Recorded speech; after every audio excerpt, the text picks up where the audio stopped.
In the last episode, I invited my Finnish friend Maya to enjoy Beijing duck. Today, we'll explore another essential dish for the Chinese New Year's Eve dinner, fish.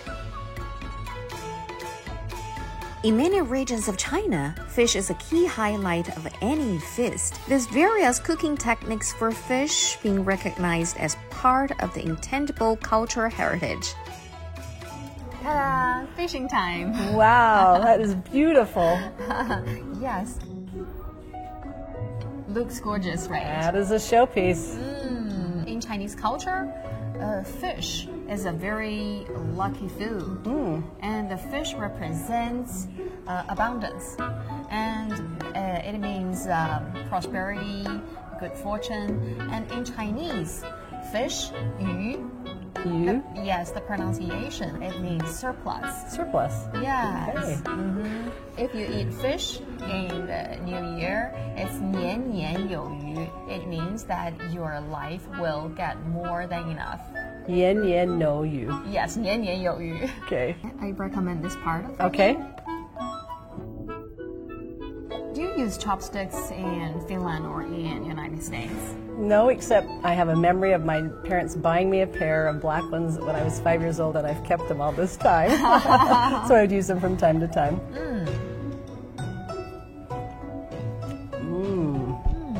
That is so crunchy on the outside and so moist on the inside.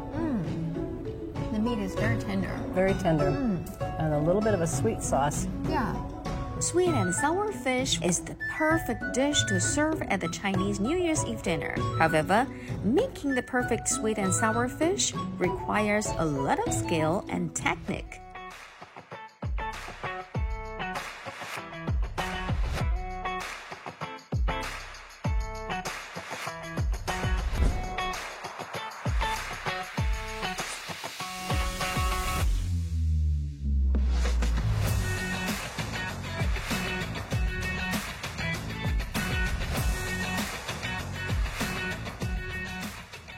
It was very fascinating to watch them. Of course, it's, it has the flour and the salt and pepper. Watching the chef do this, Yes. Putting it in the wok like that and having it turned up, that was fabulous to see. But that's how I do the trout as well. It's very hard to cut it. Yes.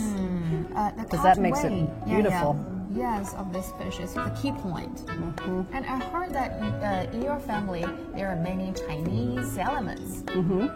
When you were 7, you want to spend a Chinese New Year at home, right? Because my parents had gone to Hawaii, and while they were in Hawaii, it was during the Lunar New Year, and they celebrated it. And so they talked about it.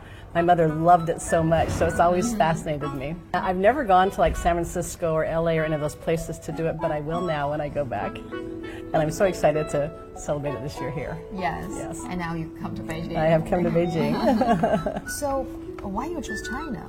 I teach university. It's at Brigham Young University, Idaho, and the dean of our College of Business and Communication told me about a China teacher program, and they look for teachers to come and spend a year or two teaching at a university. And so Peking University invited me to come and teach this year. So that's what I'm doing here. Yes, it's a great opportunity. Maya said that fish is also a popular dish in Finland and other Nordic countries. So let's wish friends from all around the world a happy Chinese New Year and an abundance of prosperity year after year. Happy Chinese New Year!